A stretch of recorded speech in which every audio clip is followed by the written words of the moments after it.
घर की बैल्कनी में बैठकर गुजरते वक्त को देखना सबको अच्छा लगता है, लेकिन अगर बैल्कनी से बिजली के हाई वोल्टेज तारें गुजरने लगे तो फिर ऐसी बैल्कनी के पास भी जाना खतरे से खाली नहीं। दिल्ली ही नहीं, देश के तमाम शहरों में सिस्टम ऐसे ही खंभों से झूल रहा है। कभी घरों के ऊपर हाई टेंशन वायर्स डाल दी जाती हैं, तो कभी हाई टेंशन और हाई वोल्टेज वायर्स के बीच घर बना दिए जाते हैं। आप सोचिए, 600 वॉट का करंट जिन घरों की दीवारों को छूता हुआ बहता है, उन घरों के लोग कैसे बेफिक्र सो सकते हैं। ये एक घर है जिसकी बालकनी में हम इस वक्त खड़े हैं। इस घर में छोटे छोटे बच्चे भी हैं और ये high tension wires, 3 high tension wires हैं। आप देखेंगे किस तरह से ठीक बालकनी के ऊपर से ये गुजर रही हैं। कि जब बारिश आती है तो नीचे है ना घुन घुन की आवाज़ आती है, मतलब कि करंट महसूस होता है ज़मीन के अंदर। हमारे एक 6 साल की लड़की है, एक 3 साल की लड़की है। कभी कभी हमें डर होता है कि उनके साथ कोई हादसा ना हो जाए। आपको क्या बोलती है मम्मी? मुझे कहती है तार के पास मत जाना। तार के पास मत जाना। यहाँ आते हो, ऊपर आते हो आप? हाँ। कभी कभी आते हो? अकेले आते हो? नहीं, मम्मी के साथ आते हो? मम्मी के साथ ही आते हो। अनियमित और अवैध तरीके से घरों का निर्माण, कटिया डालकर बिजली हासिल करना, मकान की ऊंचाई बढ़ाने के लिए मौत से अपनी दूरी कम कर लेना, ये सब भारत में हजारों वॉट के करंट से लोहा लेने की बुरी आदत का नतीजा है। ये ऐसी समस्या है जिसमें आम लोग और हमारा सिस्टम 50-50 के पार्टनर है। हमने क्या देखा है, तमाम जगह चूंकि ये कंपनियां या यूटिलिटीज जिनको इलेक्ट्रिसिटी बोर्ड कहा जाता है, वो आगे इस काम को सब कॉन्ट्रैक्ट कर देती हैं। हमने ये देखा कई सब कॉन्ट्रैक्ट उससे भी आगे कॉन्ट्रैक्ट कर देती हैं। उसका नतीजा क्या होता है, कई जगह जो इलेक्ट्रिसिटी एक्ट की जो प्रावधान है उनका पूरी तरह पालन नहीं होता सेफ्टी को लेकर के। जैसे कि बिजली के खंभे के जो नीचे जहाँ पे वितरण का लगा वो खुला होता है। हमने ये देखा कई जगह उस क्वालिटी की तार का प्रयोग नहीं किया जाता जो करना चाहिए। बिजली पैदा करने वाले पावर प्लांट से हजारों what current high tension transmission lines पर सवार होकर सब स्टेशन तक पहुंचता है। ये सब स्टेशन वोल्टेज को कम कर देते हैं। इसके बाद बिजली स्थानीय ट्रांसफार्मर तक पहुंचती है और फिर ट्रांसफार्मर से खंभों तक और खंभों से आपके घर में लगे मीटर और इलेक्ट्रॉनिक उपकरणों तक।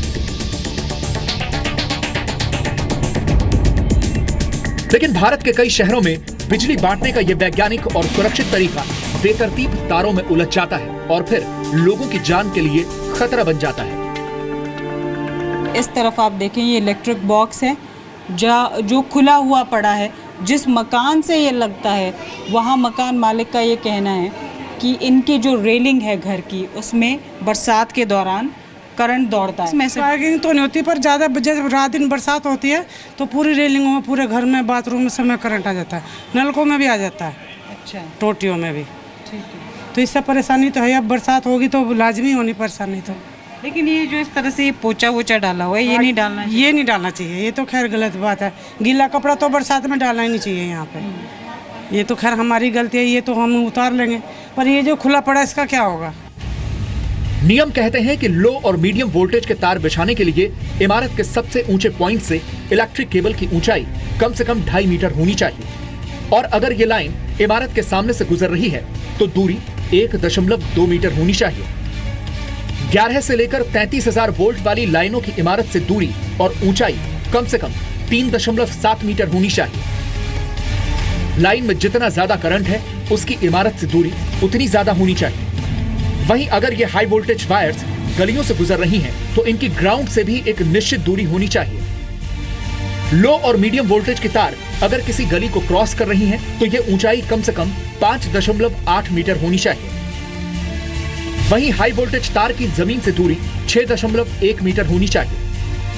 लेकिन भारत में ज्यादातर खंभों पर लटकी ये तारें गले का हार बनने को तैयार रहती हैं। आप कोटिंग उसमें कर देंगे, इसलिए कर देंगे कि भैया कोटिंग का एक वो भी कानून के हिसाब से करनी, वो उसकी थिकनेस होती है। लेकिन उसके बावजूद भी अगर उसको कोई तोड़ना चाहता है, उसको चाकू से काटना चाहता है या उसको झूले की तरह प्रयोग करता है तो वो कमज़ोर हो जाएगी और टूट जाएगी। और दूसरी बात, जो मौसम होता है, अगर सही समय पर उसकी रिपेयर नहीं हुई, समय पर वो बदली नहीं गई तो उसमें क्रैक्स आ जाते हैं। तो उस सबसे जो है वो लोगों का जो जीवन है वो खतरे में आ जाता है। ओवरहेड वायर्स की जगह अंडरग्राउंड वायर्स को ज्यादा सुरक्षित माना जाता है। लेकिन जमीन के नीचे तारें बिछाने से लागत बढ़ जाती है, क्योंकि इन्हें कवर करना पड़ता है, जबकि खंभों के सहारे जमीन से ऊपर बिछाई गई तारों के लिए हवा इंसुलेशन का काम करती है। लेकिन भारत में ये ओवरहेड वायर्स बरसात के मौसम में मौत का दूसरा नाम बन जाती है। अगर इनमें से एक भी तार सड़क पर जमा पानी में गिर जाए तो फिर वो रास्ता मौत का रास्ता बन जाता है। आम लोगों के सिर के ऊपर से गुजरती ये हाई वोल्टेज और हाई टेंशन वायर्स सिस्टम को टेंशन नहीं देती, क्योंकि भारत में आम आदमी की जिंदगी में सुरक्षा की सप्लाई भगवान भरोसे है। रेजिडेंशियल एरियाज में है जहाँ 220 kV की लाइन जाती है, वहाँ 7 मीटर की क्लियरेंस होनी चाहिए वर्टिकली, और उसके अलावा साइड क्लियरेंस भी 5.5 मीटर होनी चाहिए। तो आप यूँ समझिए कि एक अगर बॉक्स बना लीजिए 7 मीटर बाय 5.5 मीटर, तो उस बॉक्स के अंदर कोई कंस्ट्रक्शन नहीं होना चाहिए। इन तारों को लोगों के लिए सुरक्षित बनाने की जिम्मेदारी बिजली सप्लाई करने वाली कंपनी और विभाग की होती है, लेकिन जिस तरह भारत के घरों में तारों को टेप से लपेटकर काम चला लिया जाता है, उसी तरह से जिम्मेदारी को भी बहानेबाजी की टेप लपेटकर छिपा दिया जाता है। बीएसएस ने हालांकि ऑन रिकॉर्ड बात करने से मना कर दिया, लेकिन ये जरूर कहा कि सुरक्षित लाइंस बिछाने के लिए उनके पास जमीन की कमी है और पावरफुल लैंड माफिया जो अनऑथराइज्ड कॉलोनीज में काम करता है, उस पर लगाम लगाने में सरकार नाकाम है। आपको जानकर हैरानी होगी कि 2015 में भारत उन देशों में शामिल हो चुका है जिनके पास जरूरत से ज्यादा बिजली है, लेकिन फिर भी खराब ट्रांसमिशन और व्यवस्था के कमजोर खंभों से होकर गुजरने वाला इलेक्ट्रिसिटी मैनेजमेंट सिस्टम भारत में बिजली की कमी पूरी नहीं कर पाता।